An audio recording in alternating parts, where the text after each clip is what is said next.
Hello and welcome to the RotoWire WNBA show, where we talk about fantasy basketball. I'm Jason Shebilske alongside Kirien Sprecher, and today is Monday, June 17th. Today, we'll recap this weekend's action around the WNBA and talk about some of the biggest news stories. We'll also offer some of our favorite waiver pickups for this week, and we've also reached the halfway point in standard ESPN fantasy leagues, so we'll break down strategy tips based on where you are in the standings. Those looking to test RotoWire's full slate of tools can visit rotowire.com/try for a free trial.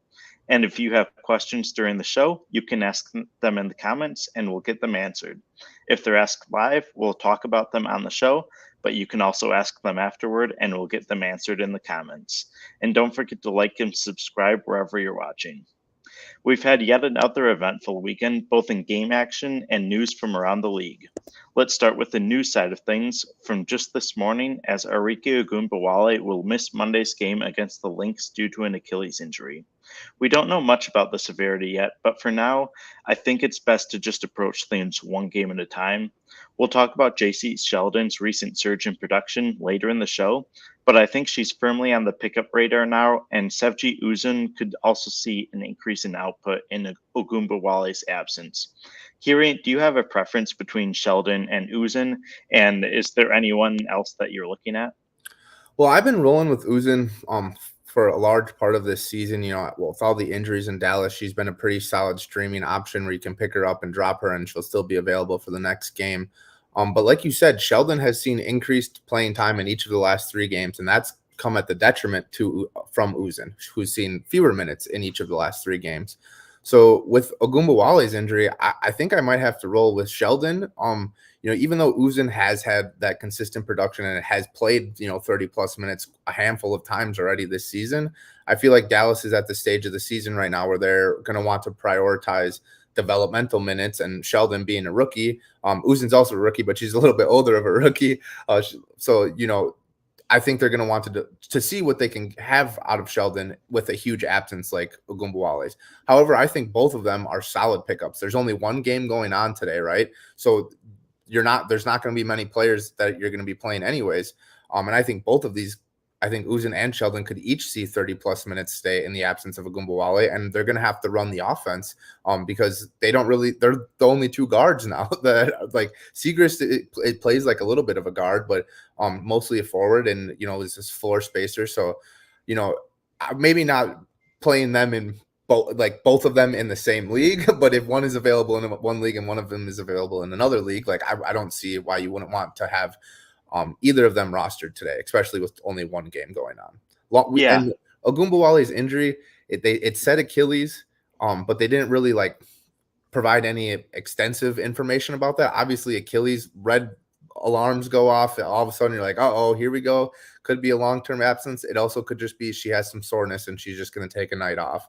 Also, I don't think Sheldon or Uzun's really a long-term play at this point until we get further clarity on Ogunbowale.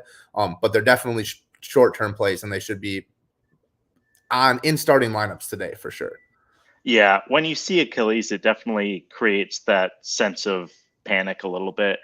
Probably the biggest thing that I'm taking into account when thinking about adding both Sheldon and Uzun is the weekly number of transactions. I believe you're only allowed 6 in standard weeks, but I think that if you have the capability to add both players, I think both are worth adding, even if you're playing both of them. If you're, for example, putting Ogunbowale into your IR slot and also have a player that you can drop, if both players are available, I don't think that you should necessarily shy away from playing both of them, even though they'll inherently take away a little bit of production from the other. I think that both have sustainable fantasy value for both tonight and if Ogunbowale is forced to miss additional games. My only other point that I would want to add is, Monday through Friday, there's only one slate that has more than 2 games. So there's not going to be a lot of opportunities to be picking players up anyways, because, there's not a huge injury like this every day. So using 2 of your transactions, I think one of the leagues I'm in has 7, so that might vary based off of leagues. But, using 2 of them today to, you could easily get 40 to 50 fantasy points out of Uzun and Sheldon with Ogunbowale out, because she puts up 50 fantasy points by herself sometimes.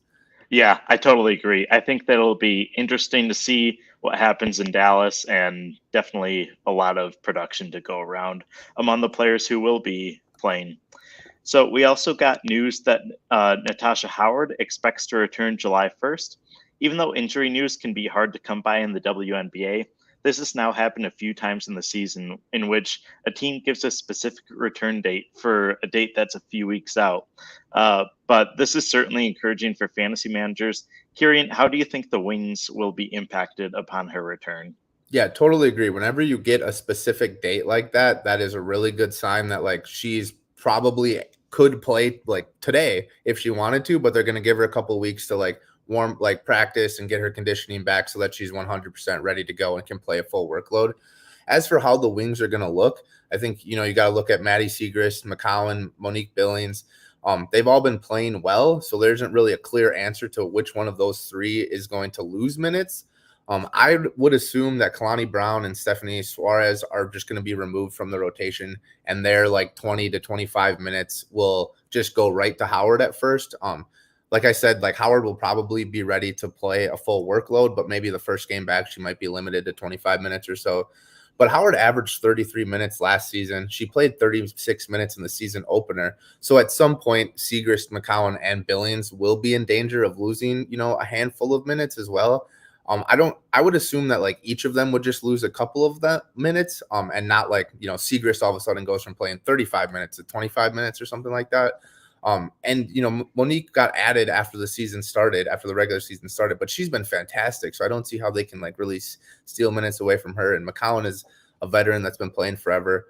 So it'll be a wait and see like approach. If I have Siegrist, McCowan, and Billings rostered, like I'm a little like nervous about what will happen, but I'm still going to be starting them even when Howard's back. And as soon as Howard's cleared to play, if I have her, I'm playing her in all leagues. Right. And given Howard's lengthy absence, it feels like there will be a ramp up period, maybe even leading into the Olympic break, like all the way up until that, in which Howard's minutes will probably be monitored. So I would assume that all three of those players will still be able to maintain roles.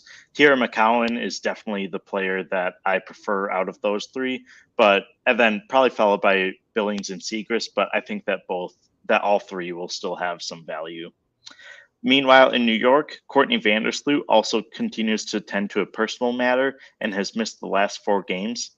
If you have her on a fantasy roster, I don't think that there's much you can do at this point. She hasn't displayed much upside early in the season, so it seems unlikely that you'd be able to find a trade partner. And she is also pretty much too talented to drop at this point. It's not clear when she'll be able to return, and we certainly hope that things are resolved for her soon. But it feels like fantasy managers just have to take a wait and see approach. Kirien, are you approaching this any differently? No, I'm not approaching it any differently. I think that's about all you can do at this point. The only positive thing that you can really take away from Vandersloot's situation is like she's not dealing with an injury. She did miss a game due to a back issue, but that hasn't been listed on the injury report anymore. So it's just the personal reasons why she's not playing. So theoretically, when she does return to the team, she should play her usual minutes again. But like I said, that was the only positive thing, because the negative thing is even when she was available, she hadn't played more than 30 minutes in any of her 9 appearances this season. So she'll hopefully return to her usual workload, but that workload isn't necessarily like a heavy workload at this point. It's a difficult situation. I feel like you said, there's no trade value. The only way is maybe like you could add her to a package you're trying to send someone in order to like open up that roster spot. If you're, I can't think of anything off the top of my head, but if you're trying to trade like 2 or 3 of your tier 2 players, and then you can add her to like, open up one more roster spot that you can use for like actual waiver wire pickups, and actually just, even if you're only getting 15 points out of that waiver pickup, it's better than what you're getting from Vandersloot at this point. But if I got an offer to trade for Vandersloot, or like to someone trying to give me Vandersloot, I would probably reject it almost immediately. If you are trying to trade her, you probably want to target the undefeated teams in your league, because obviously they're like, well, I could stash her. Like I could, I'm not as desperate for that roster spot as a team that is like hovering around 500. Right. And if you are in like a 6 team league and you have a few players who are hurt on your roster, I think that it's okay to consider dropping Vandersloot at this point. She didn't have too much upside when she was healthy, and now that she's absent, it's a tough situation to monitor. So before we move on to our next segment, if you like content like this, please consider liking and subscribing to the channel. Let's move on to discussing some of our favorite players to add this week. I've been impressed recently by Yueru, center for the Sparks. She wasn't a fantasy relevant player early this season, but has displayed quite a bit of upside recently, including posting 30 ESPN fantasy points in a blowout loss to the Storm last week. She's now put up double digit ESPN points in 5 of her last 6 appearances, and is a player I'm looking at if I'm down by a considerable margin in a matchup and need a potential big boost late in the week. Yeah, the Sparks front court, with a couple of the rookies, Cameron Brink and Rickea Jackson, and then Hamby's been playing super well. You didn't really think that there was any path for another front court player to carve out a fantasy relevant role, but she's been fantastic in my opinion. There's still not, the minutes aren't quite there to be like a streaming option in shallower leagues. But I think if you're in a deeper league and you need 10, 15 points, you need an extra player per week. I think, how do you say her name? I think it's Yueru. I Yueru. looked for pronunciation out there. It was a little bit hard to come by, but I think it's Yueru. Yueru. Yeah, I mean she's been fantastic, and we'll probably be saying her name more often, so we should get used to it. Yeah, and the Sparks are one of those teams who have shifted their rotation a little bit, so it's possible that her role declines again at some point. But like we've said a few times this season, if a player has the playing time and is being productive, it's worth at least picking them up and seeing what happens. So we have a little bit of breaking news here. The Wings finally released an update on Ogunbowale. It said, following the shoot around this morning at Target Center in Minneapolis, Dallas Wings guard Arike Ogunbowale was ruled out for tonight's game against the Lynx. We already knew that. Ogunbowale has been dealing with soreness in her Achilles and is considered day-to-day. So it looks like we've avoided a huge absence from Ogunbowale, but Sheldon and Uzin should still be plays for today. Yeah, I think that that's about the best case scenario that you can hope for if you're an Ogunbowale manager. Hopefully the issue isn't too serious and that she'll be back on the court soon. 100%. All right, so going back to the Sparks, I've been super happy with my pickup of Aari McDonald a couple weeks ago. Lexi Brown, Lasia Clarendon, and Kia Nurse all had moments to begin the season, but McDonald has been by far the Sparks' best guard in recent games. She scored at least 10 fantasy points in 10 straight, including at least 24 in 4 consecutive contests. McDonald has started the second half last night, Sunday, and during their loss to Atlanta. She started over Clarendon, and it wouldn't be shocking if McDonald eventually claims a permanent spot in the starting role. I'm going to say permanent, and I'm going to put some, italics, apostrophes around that, quotes around that, because the Sparks guard rotation has been so sporadic this season. So I don't want to say McDonald is a must roster player for the rest of the season, but at this point you need to have her rostered. You need to be starting her. She's been fantastic, and roll with the hot hand while you can. Yeah, she scored in double digits in 4 consecutive matchups. She shot 54.3% from the floor during that time. So it feels like that's a number that could drop at some point, but yeah, she has enough assist production to just boost up her fantasy value enough and make her worth targeting, especially while she has a hot hand from the floor. Chennedy Carter, God from the Sky. We've talked about her quite a few times this season. She's been in headlines around the league as well, but she remains rostered in too few leagues. She's still just 35.4% rostered in ESPN leagues. She had one of her first disappointing performances of the year, June 8th, against Atlanta, with just 7 ESPN fantasy points. And this made me wonder whether she was droppable in order to pick up another streaming option, since I have her in a few leagues. But she's scored at least 20 ESPN points in her 3 appearances since then. So it looks like she's back on track and should be considered basically a must roster player at this point, I think. I would agree with that. Dana Evans got moved to the bench. Diamond DeShields got moved to the bench. Carter started with Lindsey Allen. So I think the Sky. I think the Sky have lost 4 straight now. After losing to the Fever, and that includes a loss to the Fever, who weren't great, and a loss to the Mystics, I believe. So that they're not trending well. Maybe it wasn't the Mystics, maybe it was another team at the bottom of the standings. But either way, they're not. Chicago isn't trending well. They're going to try to make some adjustments. And obviously, Camila Cardoso and Angel Reese are the headliners for that team. So that guard rotation is probably just going to keep going around. Last time we talked about Carter, we talked about how good she was as a rookie. Carter averaged more points as a rookie than Caitlin Clark is averaging currently. So, there's a lot of talent here with Carter. And now that she's finally getting that opportunity, I would totally agree. She's a must-roster player. Yeah, absolutely. So we have a viewer question from Julian Rutten. Do we think Azura Stevens will have solid production when she's healthy, given the Sparks' new front court? He's considering her to replace Vanloo down the road since he has a guard surplus.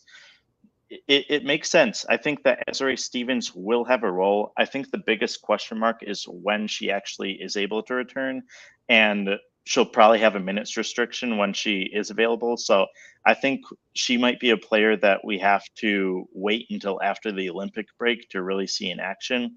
We have her return date set as June 22nd, since that's 12 weeks from the update that said that she would be reevaluated in 12 weeks.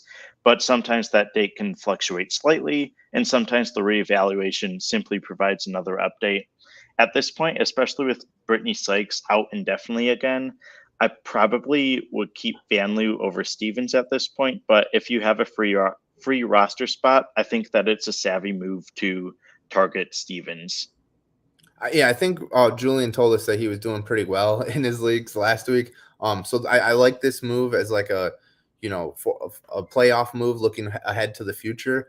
But like Jason said, that 6/22 return date is probably going to be more like the Olympic break or after the Olympic break, which is another month. So right now you got to roll with Vanloo because of the Sykes injury. Vanloo isn't like bursting with potential and putting up 30, 40 fantasy points every week, but she is super consistent, and getting that 20 points per game or 15 to 20 points per game while Sykes is out is going to be pretty valuable, especially as we get closer to playoff time. And like we said, this is a smart move, but you can probably wait at least a couple weeks until there's maybe a more substantial update on Stevens. Yeah, I totally agree. Thanks for that question, and keep them coming if you continue to have league-specific questions. So going back to our impressive players, our waiver wire pickups, another player that we've kind of highlighted on the show a couple times, but she's still not rostered in a ton of leagues, is Leonie Fiebich, forward for the Liberty. She scored at least 11 fantasy points in 5 of her last 6. I know that's not huge, but she's averaging nearly 20 fantasy points over the last 4 games. That coincides with Courtney Vandersloot's absence, like we've been talking about. So as long as the veteran guard remains away from the team, I think Fiebich has a clear path to consistent offensive production off the bench. Kayla Thornton continues to start in Vandersloot's place, and she had a really strong game a couple weeks ago. But for the most part, she's kind of like a defensive specialist, especially when she's sharing the court with Sabrina and Brianna and Jonquel, right? And then when maybe some of their superstars go to the bench, then Fiebich comes in and she has more of a free range offensively, which allows her to stack up fantasy points at a little higher rate. I know the upside isn't quite there, but I love Fiebich. I think she's a fantastic player, and I'm trying to stream her this week wherever I have a roster spot available. Yeah, I think that Thornton also has some streaming value, but I think that, like you said, out of the 2 players, I probably prefer Fiebich at this point. Once Courtney Vandersloot is back in action at some point, I think that it's a reassess situation, but Fiebich has been great in recent weeks and certainly warrants consideration, especially since she's available basically everywhere. Aerial Powers, forward from the Dream, also flew under the radar early in the season, which made me wonder whether she'd be outside of fantasy relevance for a second consecutive season. Her fantasy points can still fluctuate slightly from game to game, but she's scored at least 14 fantasy points in 8 of her last 10 appearances, and she's rostered in just 14.6% of leagues. I've picked her up in most of my leagues, and every week when I'm looking at potential players to drop, Powers always kind of seems to be on that radar for me. However, I don't think that she should be because she's been pretty consistent. I think that if you have a player you need to drop, maybe it's Powers, but I don't think that you should necessarily be looking to get rid of her for streaming purposes. And instead, I think you should be looking to add her if she's still available.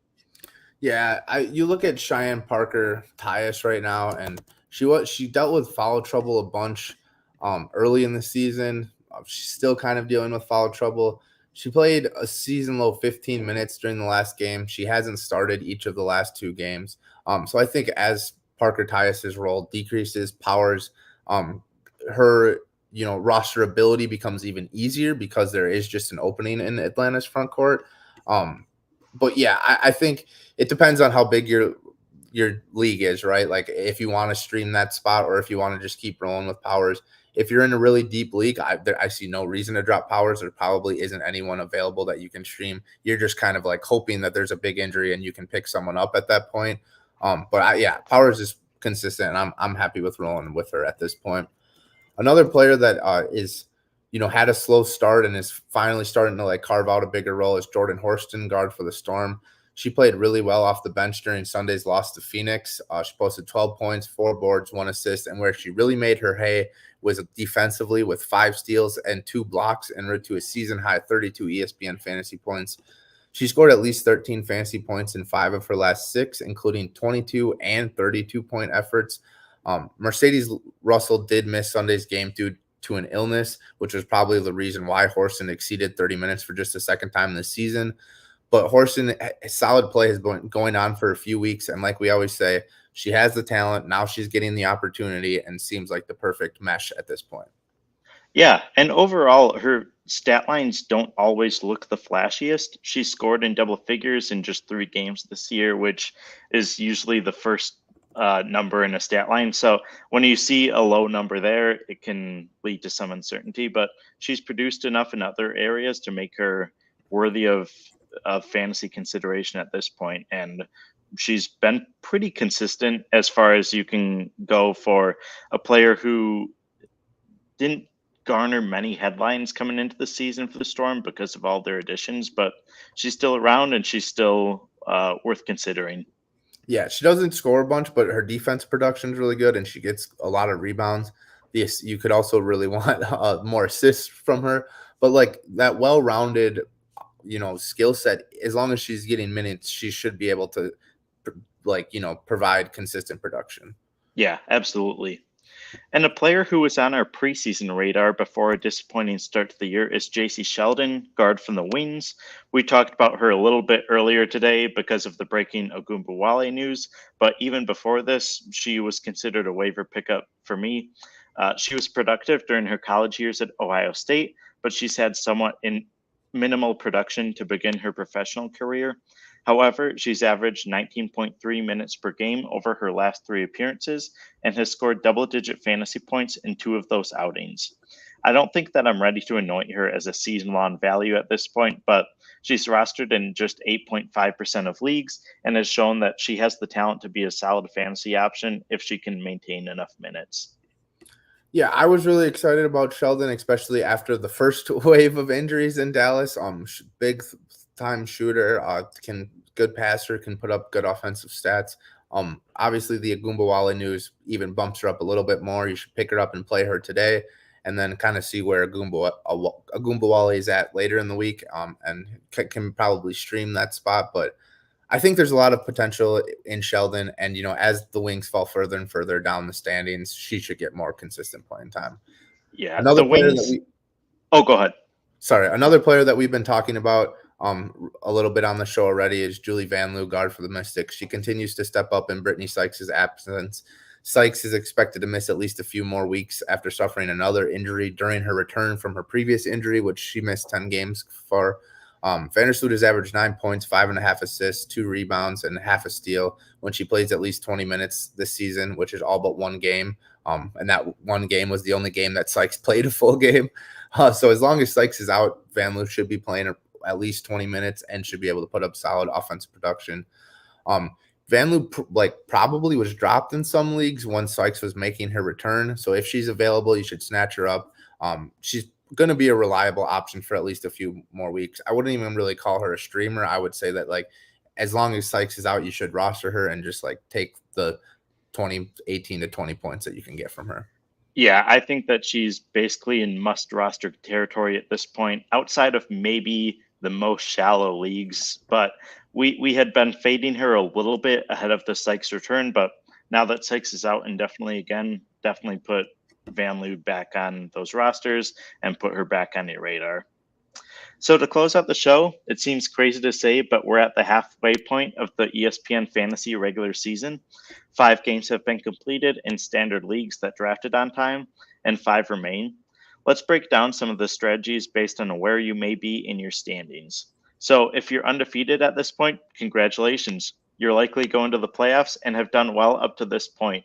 I think that my biggest piece of advice for these managers would be to not do anything too rash over the next few weeks. As the trade deadline approaches, it may be tempting to make a splashy move. After all, you've built up enough insurance to afford a few losses now and then as the regular season winds down. However, your formula has clearly worked so far, so why risk things too much? I do think that this offers you a unique opportunity for streaming players, especially if you have a player on your roster who isn't performing particularly well. You can take a swing on some of the top streaming options each week and see if they continue to contribute down the road. If they don't, you can drop them and try out a different player. Basically, I view your approach as trying to fine-tune your roster for the start of the playoffs. I would 100% agree. I sometimes when you get into the competition, like competing for a championship, all of a sudden you're like, well, how do I best the other person? And sometimes trying to find those deals, you end up hurting your team in the long run. So you got to be stingy, right? Like you're the top dog. The team sitting at 500 should be coming to you with trade offers. You should be like, the Godfather, like, okay, what can I do for you? And try to be, as stingy as possible and get as much value as you can, because you're not desperate. The other teams are desperate. Yeah, absolutely. So if your team is hovering around 500, what are you doing in this case? Like I said, you're probably a little bit desperate. You might be right on the cusp of the fantasy bracket, depending on how many teams make your fantasy playoffs. So in my opinion, you have to be proactive, right? Like opposed from if you're sitting at the top of the standings, you can be stingy and you can sit there and wait for the perfect offer. If you're at 500, you need to be proactive. Sure, you can hope and pray that there's some positive regression from a few of your players and pull out some wins and make the playoffs. But if you're around 500 right now, chances are your squad won't be able to compete with the teams that are undefeated right now. So being proactive by pestering fellow managers with trade offers or monitoring the waiver wire closely, or doing both, is your best chances of winning a championship, which is the ultimate goal. Nobody plays for third place, right? I know sometimes you can get your money back in some money leagues with third place finishes, but we play for championships.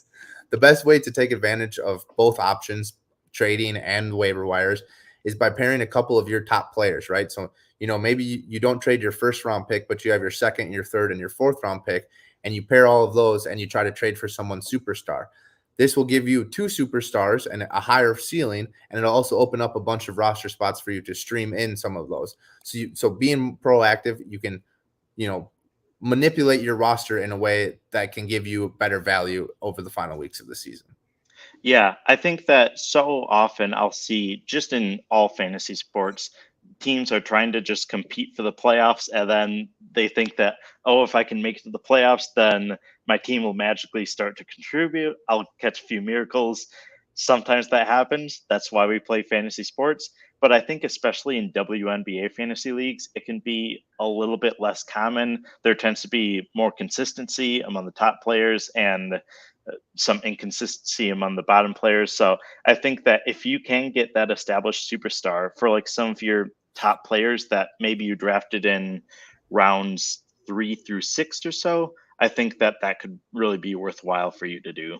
And I think the one of the big things about fantasy sports and just talking in fantasy in general, right, is the fantasy playoffs are towards the end of the regular season. And what are teams doing towards the end of the regular season? They're looking forward to the next season, the seasons after that, and prioritizing other players. So like you said, there's consistency with the top players, but also there's a huge influx of, these players that weren't getting consistent time that all of a sudden, final weeks of the season, you're like, oh, we're going to give you, 30 minutes to see what you can do for next season. And there's a lot of super good streaming options. So by, obviously if you're undefeated right now, I'm not saying make trades so you can hopefully have a chance at picking up someone on the waiver wire during the playoffs.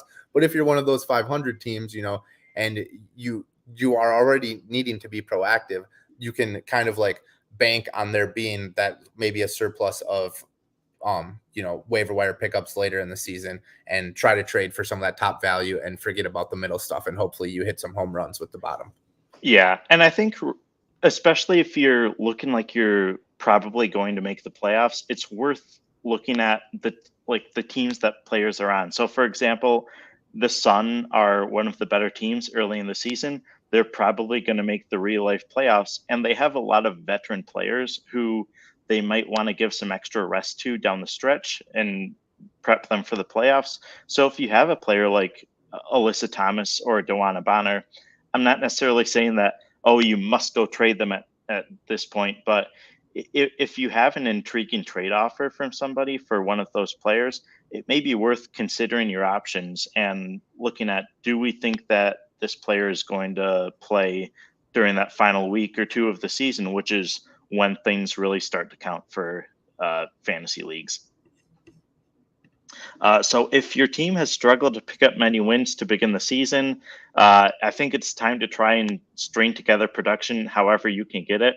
I would try to max out your weekly moves every week to try and get as many players with games in your lineup as possible.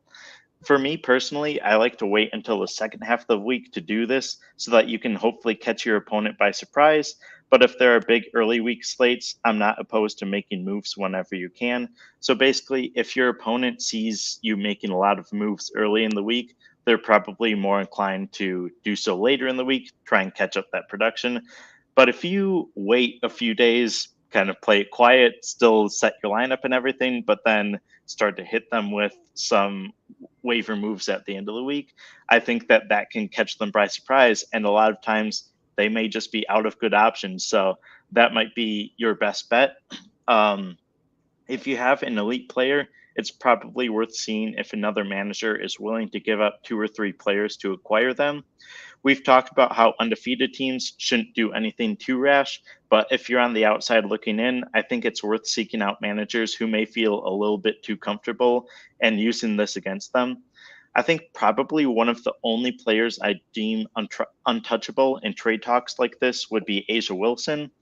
But with the vast majority of other players, they can have some variability in their scoring. So I'd see if you can trade someone like a top 10 player for a pair of players who are potentially within the top 30 or something of that sort. So maybe, like we said, an Alyssa Thomas for potentially Marina Mabry, and maybe not Dewana Bonner, but a forward or someone just to maximize the number of games that you have over the next few weeks to try and get you in that playoff push.